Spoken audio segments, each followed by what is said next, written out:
Bonjour à tous et tous. Aujourd'hui, je vais vous présenter un scénario pour le jeu Armata Strigoi, le mode solo, un jeu de Paolo Valerga et Marco Valtriani aux éditions Scribabs. Si vous pouvez aussi trouver sur la chaîne Les Jeux de Dark, le carnet ludique, hein, c'est une émission qu'il fait maintenant depuis un peu moins d'un mois, ou un mois à peu près, où il interroge différentes personnes. Et notamment, dernièrement, il a interviewé Paulo Valerga, donc un des deux auteurs du jeu et l'éditeur Scribabs. Voilà, un fan de heavy metal, une très bonne personne, vraiment une interview très très intéressante. Donc je vous conseille d'aller voir sur les jeux de Dark. Allez-y, hein. Franchement, vous allez, c'est top. Alors cette vidéo, pardon, s'adresse uniquement aux personnes qui connaissent déjà Armada Strigoi et les règles, puisque je ne vais pas revenir sur les règles du jeu. Alors, on avait fait Powerwolf contre un nécromancien avec les zombies, Powerwolf nécromancien avec des squelettes. On a également fait des pièges, des leviers. En fait, on a créé tout un tas de scénarios avec Régis. Et Régis m'a dit, ce serait bien qu'on fasse un scénario dans l'univers de Cthulhu. C'est ce qu'on a fait. C'est ce qu'on a fait. Alors, donc pour ce scénario, vous aurez besoin de la boîte de base, mais également de Résurrection, sachant que Résurrection, on a installé les tours. Par contre, on n'a pas la tuile rituelle. Donc, pour cette partie-là, vous n'avez pas besoin du Cobra King, vous n'avez pas besoin des Vierges, et vous n'avez pas besoin par défaut des Succubes. Elles vont être remplacées par les jetons, comment j'ai appelé ça? Les jetons représentant le symbole du grand ancien. Donc là, on va affronter Cthulhu, ou pas. Donc, vous prenez quelque chose pour représenter ces symboles. Donc, vous en prenez 5, sachant qu'il y en a un qui va être placé sur chaque tour, et 2 que vous gardez dans la réserve. Je vous expliquerai après à quoi ils vont servir. Ensuite, vous devez avoir aussi 6 jetons qui représentent le signe des anciens. Ça va nous permettre, ça va faire partie des conditions de victoire. Je vous expliquerai comment les récupérer ensuite. Un dé à 6 faces qui nous servira à générer les cultistes. Et 5 cultistes ou des jetons ou peu importe, quelque chose qui représente les cultistes. Par contre, ce qui va être important en fait, c'est de pouvoir les différencier. Hein, donc là, j'ai pris des socles de différentes couleurs pour les différencier. Et ici, j'ai installé un socle de chaque couleur qui aura été utilisé. Je vous expliquerai après à quoi ça va servir. Et vous allez également prendre 2 jetons qui vont représenter la santé mentale. Il n'y a pas besoin de plus de 2. Je vous expliquerai pourquoi après. Pardon.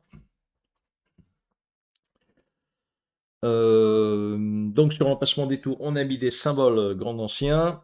On placera un grand prêtre, donc une figurine d'un grand prêtre aussi. Donc moi j'ai ça. Un grand prêtre qu'on va placer sur une plateforme Strigoi. Hein, donc c'est celle avec la main en sang. Donc si vous n'avez qu'une, vous pouvez jouer avec une seule plateforme Strigoi, hein, ça c'est pas gênant. Donc vous le placez sur une des tuiles. Et on va placer aléatoirement un cultiste. Donc pour placer un cultiste, on va compter uniquement les tuiles qui sont adjacentes à la tuile centrale, en commençant par celle-là, ou celle que vous voulez, en fait, peu importe. 1, 2, 3, 4, 5 et 6, sachant que si jamais je viens à faire 5, je vais relancer mon dé pour la mise en place. Mais là, je fais 2, on a un cultiste qui va commencer ici. Au premier tour, le cultiste et le grand prêtre ne vont pas jouer. Voilà. Vous prendrez également les 9 jetons action Strigoi. Vous ne prenez pas le jeton Cobra King. Donc vous avez 4 jetons où il n'y a que l'apprenti dessus elle, enfin, on activera uniquement les cultistes quand elle sera piochée. Et les jetons où il y a le maître Strigoi qui apparaît, que ce soit un jeton simple ou un jeton double, ce sera uniquement le grand prêtre qui jouera. Pour cette première phase où Tulu n'est pas sur le plateau, le grand prêtre aura une troisième action optionnelle. C'est-à-dire, si notre Powerwolf n'a pas été attaqué ni par les cultistes, ni par le grand prêtre jouera une troisième action optionnelle. Alors, on va voir en détail les cartes. Donc, c'est les cartes que j'ai fabriquées, mais après, vous pouvez juste relever les trucs, sachant que pour l'instant, dans le scénario que j'ai écrit, j'ai juste 2-3 petites choses à modifier, des trucs que j'avais oubliés qui me paraissaient évidents.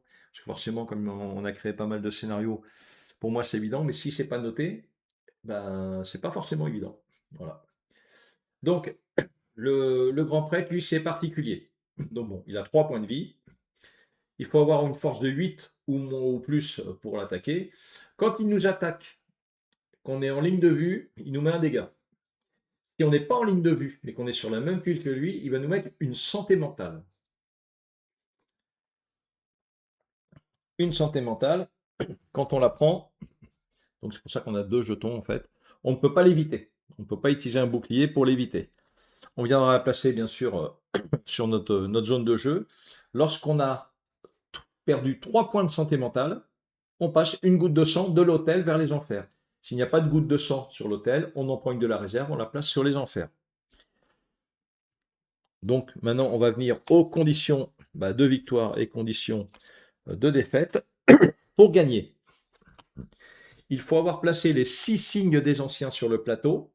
Donc on les placera, alors là où on les place, ça n'a pas d'intérêt, mais moi je trouve plus sympa de les placer sur toutes les tuiles autour de la tuile centrale. Comme ça, après, ça fait un effet quand même qui est sympa une fois qu'on a placé la 6e. Et éliminer le grand prêtre. Voilà, il faut avoir éliminé. Si on a ces conditions-là, que Cthulhu soit sur le plateau ou pas, on a gagné la partie. En gros, le grand prêtre, on l'aura éliminé et on aura mis fin au rituel avant que Cthulhu n'apparaisse. Condition de défaite, c'est 3 gouttes de sang dans les enfers, donc ça ne change pas. Ou bien les 5 symboles grand anciens sont sur la carte du grand prêtre. Je vais vous expliquer après comment ils vont arriver sur la carte du grand prêtre.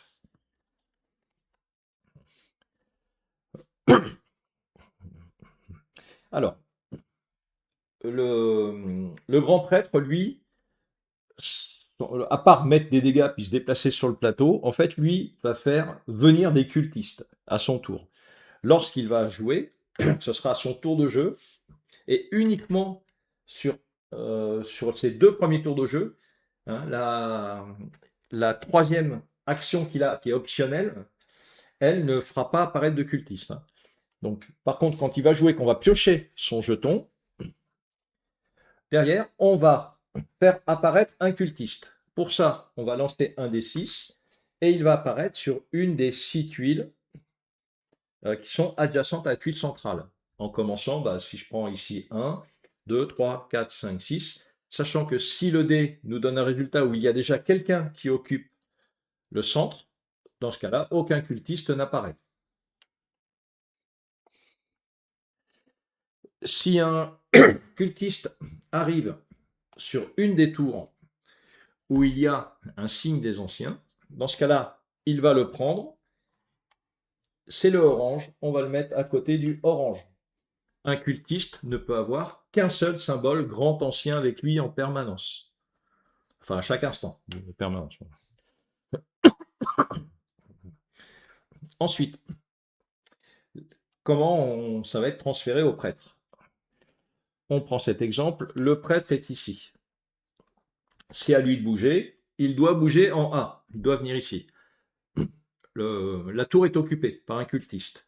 Dans ce cas-là, il ne va pas bouger, il va infliger son dégât de santé mentale si mon Powerwolf est sur cette tuile-là, et uniquement s'il est sur cette tuile-là, Si jamais il est en ligne de vue, il prend qu'une santé mentale. Il ne se fera pas attaquer, hein. Il se fait attaquer uniquement lorsque le grand prêtre se déplace. Mais bon, une santé mentale, c'est pire qu'une blessure, parce qu'on ne peut pas la soigner. Donc ça peut vite faire mal.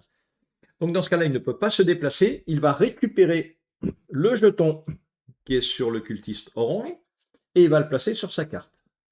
À partir du moment où... Si, j'ai oublié ça. En fait, à partir du moment où déjà le cultiste récupère le jeton grand ancien, il en reste 2 en réserve. On vient tout de suite remettre un jeton grand ancien sur la tour. Maintenant, le grand prêtre devait bouger ici où il y a un cultiste qui a un symbole grand ancien. On prend le symbole grand ancien et on vient le placer sur sa tuile. Lorsqu'il y aura 3 symboles grand anciens sur sa tuile, Cthulhu apparaîtra. Mais ça, on va le voir après. Donc, dans ce cas-là, voilà, il y a déjà un symbole grand ancien.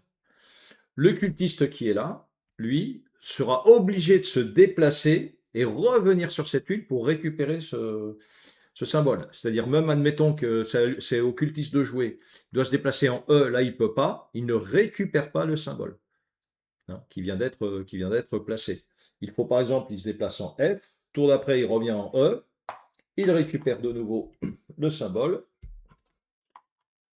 et on replace, s'il en reste dans la réserve, sur la tuile. À partir du moment où on va partir du principe qu'on est comme ça, il y en a un ici, il y en a déjà 2 sur des cultistes. Alors, on va mettre le bleu. Et il y a 2 symboles ici, il y a un emplacement vide, mais il n'y a plus de symbole grand ancien de disponible. Sinon, ce serait très très dur. Donc ça, c'est si le grand prêtre se déplace, mais c'est valable aussi dans l'autre sens. C'est-à-dire si le cultiste doit se déplacer ici en E en direction du grand prêtre et uniquement du grand prêtre, il ne bouge pas et il lui donne le symbole grand ancien. Donc en fait, le grand prêtre, lui, le but, c'est de rapatrier, de ramener sur le plateau un maximum de cultistes pour en fait pouvoir collecter rapidement les 3 symboles grand anciens qui permettront d'amener Cthulhu sur le plateau. Et si jamais il y a 5 symboles grand anciens sur sa carte, bah c'est terminé, on a perdu la partie. À partir du moment où, alors si, ce que je peux faire, c'est maintenant vous montrer les cartes. Donc celle-là, on l'a vu. Le cultiste. Alors, pour éliminer bien sûr le grand prêtre pour lui faire une blessure, j'ai oublié de le dire, il faut 2 gouttes de sang dans les enfers. Ça ne change pas par rapport au monstre d'habitude. Un cultiste, lui, il faut 1 goutte de sang pour pouvoir l'attaquer. En fait, tout ce qui n'est pas monstre gris ou orange, il faut 1 goutte de sang pour pouvoir combattre ou sauver une vierge ou combattre une succube. Voilà. Alors, un cultiste, lui, sur sa tuile, il inflige un dégât. Enfin, il inflige un dégât quand il est en ligne de vue. Il faut lui faire 6 de force ou plus pour lui enlever une vie, donc le tuer. Quand on le tue, qu'est-ce qui se passe? On gagne 2 jetons récompense et on gagne un jeton signe des anciens. C'est de cette façon qu'on va récupérer les signes des anciens. Lorsqu'on récupère le signe des anciens, vous le mettez sur le plateau. Je trouve que c'est mieux sur le plateau. Après, vous pouvez le mettre de côté dans votre zone. Quand il y a les 6 et que vous avez éliminé le grand prêtre, vous avez gagné la partie. En fait, tant que le grand prêtre est sur le plateau, il peut potentiellement toujours gagner. Si par contre le grand prêtre est éliminé et qu'il n'avait que 4 symboles ici, déjà vous êtes tranquille, vous ne perdrez plus avec les 5 symboles, puisqu'il ne pourra plus collecter de symboles. Donc ici, vous gagnez le signe des anciens. Bien sûr, le cultiste est éliminé, mais il va revenir. Il va pouvoir revenir potentiellement, sachant que plus il y a de cultistes sur le plateau, plus ça va être compliqué aussi qu'il y en ait d'autres qui arrivent. Donc des fois, prendre des signes des anciens, de toute façon, il va falloir qu'on tape du cultiste. Si jamais ce cultiste qu'on a éliminé, on va faire ça, on va dire j'étais là, j'élimine le cultiste, donc gagne la récompense. Il avait un signe avec lui, un grand ancien. Dans ce cas-là, soit sur le plateau, il y a une case de tour qui est libre, on le met dessus. Si jamais toutes les cases sont prises, on vient, on le reprend, on le remet dans la réserve. Voilà. Donc tuer un cultiste, c'est important parce que ça nous fera gagner signe des anciens et en plus, on va cibler de préférence ceux qui ont les symboles grand ancien, de façon à ce que le rituel n'arrive pas trop vite. Alors, maintenant, que se passe-t-il quand tu lui arrives sur le plateau? Alors, quand tu lui arrives sur le plateau, lui déjà, il prend toute une tuile. Et je vais vous expliquer après pourquoi. Donc, s'il arrive sur le plateau, s'il y a le grand prêtre, le grand prêtre est déplacé sur une tuile adjacente. Alors, vous le faites au choix, vous déplacez comme vous voulez. Si par contre c'est un cultiste, le cultiste, il est mort. S'il avait un signe grand ancien, le signe grand ancien retourne dans la réserve ou sur le plateau s'il y a une place libre sur les tours. Voilà. Et bien sûr, on ne gagne pas la récompense. Il pourra réapparaître, bien évidemment. Ensuite, ce qui est important, c'est que quand Tulu est sur une tuile, cette tuile est inondée. Une tuile inondée, tant que Tulu est sur une tuile, en gros, on ne peut pas aller sur la même tuile que lui. Par contre, on a toujours la possibilité de l'avoir à distance. Ça veut dire qu'en gros, Cthulhu, de l'avoir, non, je vous raconte une bêtise en fait, pardon. Cthulhu est immortel. Donc en fait, ne cherchez pas, vous ne pourrez pas battre Cthulhu. La seule, la seule opportunité de battre Cthulhu, c'est, enfin de le renvoyer, on va dire, dans les fonds de Riel, c'est d'éliminer le grand prêtre et d'avoir les 6 signes des anciens. Voilà. Cthulhu est immortel. Donc quand il est sur une tuile, la tuile est inondée. Si jamais, on va partir du principe, hop, il doit se déplacer en A, il y a un cultiste, la tuile est inondée, le cultiste est mort. On ne gagne pas la récompense. Si jamais c'est notre Powerwolf qui est sur la tuile, s'il n'est pas en ligne de vue déjà, il va se prendre un dégât de santé mentale. Si jamais il est en ligne de vue, et ça que ce soit qu'il soit sur sa tuile ou pas sur sa tuile, hein, on va partir du principe que tu lui es ici. Non, bah là c'est pas le bon truc.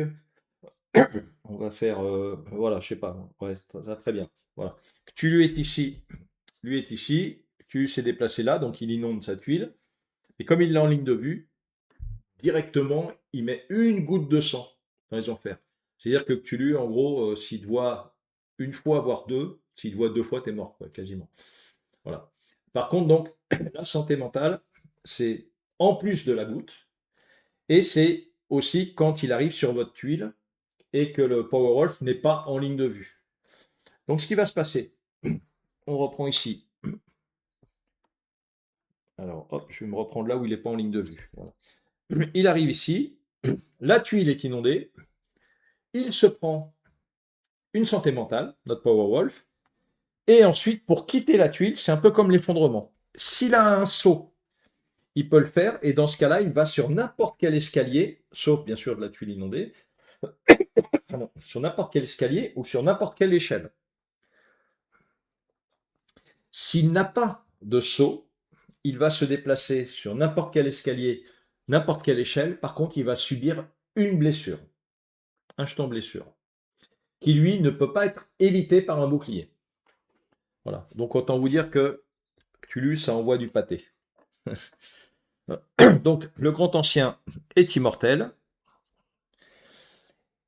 Et si jamais Cthulhu n'a pas infligé de dégâts, enfin, si le Powerwolf n'a pas pris de dégâts pendant le tour, que ce soit par le grand prêtre, par les cultistes ou par Cthulhu, le grand prêtre et Cthulhu ont un troisième tour optionnel. Voilà. Donc je peux vous dire que ce scénario, il est très létal. Mais bon, c'est Cthulhu, hein, c'est pas non plus, c'est pas Jojo le rigolo.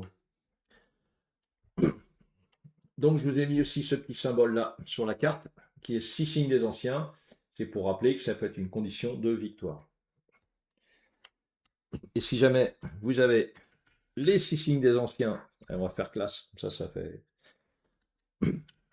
ici, et que vous avez tué le grand prêtre, vous avez gagné la partie. Voilà. Alors il n'y a pas besoin qu'il soit dans cette position-là, hein. Je l'ai mis juste, c'est pour le fun, pour le spectacle. Il pourrait très bien être ici, et puis les signes des anciens, vous n'êtes pas obligé de les mettre sur le plateau. Voilà. Alors chose importante, Tulu ne peut inonder uniquement que la tuile centrale et les 6 tuiles qui sont adjacentes. Si jamais il vient sur une tour, il inonde pas la tour et il inflige uniquement des dégâts normaux en fonction de son déplacement. Hein, mais il n'inonde pas la tour. Ça veut dire que si pour une raison on est ici, bah là on se prendra juste un dégât de santé mentale, puisqu'il ne nous voit pas. Mais la tour n'est pas inondée. Autre point ici, lorsqu'il y a un symbole grand ancien, rien ne nous empêche de venir ici pour résoudre le combat contre un monstre orange, mais on ne prend pas, on ne touche à rien au symbole des grands anciens. Voilà, ça ne nous empêche pas d'y aller. Bien évidemment, après, on mettra un petit jeton comme quoi on est venu ici, au même titre que là, voilà. Alors, est-ce que j'oublie quelque chose? Donc une tour ne peut pas être inondée, même si Cthulhu s'y déplace. Tant que Cthulhu est sur une tuile, on va dire là, elle est inondée, personne ne peut y aller. Néanmoins, il y a toujours les lignes de vue sur les tuiles adjacentes, ou même plus loin, hein, des fois.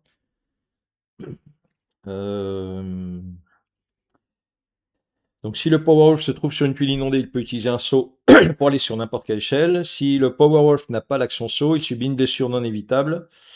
Ah non, il est déplacé aléatoirement sur un emplacement libre sur une tuile adjacente. Voilà, donc on tire au hasard la tuile adjacente. Mais en fait, après, vous faites un peu ce que vous voulez, hein, parce que c'est déjà très létal. Ensuite, ben, je crois que c'est tout. Ouais, c'est tout pour, pour Cthulhu. Alors pour les fameuses cartes aussi, alors je les ai mises où? Je les ai mises où ces cartes? Ah, 2 minutes, j'essaye de vite de savoir où c'est que j'ai mis les cartes. Bon, bah, de toute façon, c'est pas grave, je le mettrai. Il y a des cartes qui vont changer, c'est-à-dire les cartes légendes, cartes récompenses, cartes légendes. Quand vous deviez avant, quand vous preniez une blessure par un maître Strigoi, vous gagnez une carte. Donc là, quand c'est le maître Strigoi, c'est quand vous subissez une blessure ou vous évitez une blessure du grand prêtre. Si jamais vous, pour gagner la carte ou le King Cobra vous faisait perdre enfin, soit un poison, soit une blessure minimum, bah là c'est si Tulu vous le fait. Et puis l'autre, je sais plus. Si, et l'autre, c'est si jamais vous éliminiez l'apprenti ou le maître Strigoi, bah là, c'est si vous éliminez uniquement le grand prêtre. Voilà. Bon, après, il y a de fortes chances que si vous éliminez le grand prêtre, ce soit la fin du jeu, puisque éliminer les cultistes, c'est moins compliqué. Et voilà. C'est éliminer le grand prêtre. Mais ça peut aller très très vite. Donc ça, c'était le scénario avec Tulu. Il y en a un autre qui a été écrit, mais que je ne vous présenterai pas tout de suite. C'est avec Itakwa. Donc le petit switch d'Itakwa, parce que le but en fait, c'est, alors vous pouvez jouer n'importe quel grand ancien avec ce système-là.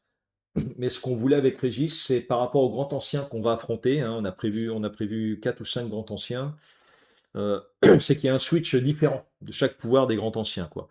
Donc le prochain qui va venir, ça va être Itakwa, où en fait Itakwa, lui, il va geler des tuiles. Donc ça aura aussi également un autre effet. Voilà. Et puis avec Tulu, bah forcément, comme dans tous les jeux de Tulu, nous avons rajouté la santé mentale. Donc voilà, ça peut faire très très mal. Mais 2 jetons santé mentale vous suffisent pour jouer en fait, hein, parce qu'à partir de la troisième, c'est une goutte de sang. Sachant qu'on ne cumule pas, contrairement aux poisons et aux blessures normales, la santé mentale ne se cumule pas avec les autres blessures. C'est-à-dire si vous avez 2 blessures et une santé mentale, il ne se passe rien. Hein, la santé mentale est vraiment particulière. Comme dans Tulu, en fait, on fait toujours la différence entre les dégâts physiques et les dégâts mentaux. Alors que pour les dégâts physiques et le poison, quelque part, ça affecte le physique. Si vous avez des questions, n'hésitez pas. Alors pour l'instant, je ne l'ai pas encore mis sur BGG, puisqu'il y a des choses où je me suis aperçu en expliquant que j'avais oublié de le marquer. Donc je vous ai expliqué parce que je le sais, mais que j'ai oublié de noter. Donc c'est important quand même de tout noter. Mais je pense que d'ici une semaine, je vais pouvoir le publier sur Board Game Geek. Si vous avez des questions, n'hésitez pas. Si vous avez des propositions de scénarios, de trucs et tout, n'hésitez pas, hein. Plus on est nombreux à réfléchir sur ce genre de choses, et plus c'est intéressant, et plus on va faire des trucs sympas. Donc, sachant qu'on a plusieurs projets encore qui vont arriver avec Régis, toujours pour ce mode solo, alors qu'au départ, c'est pas un jeu solo, Armata Strigoi.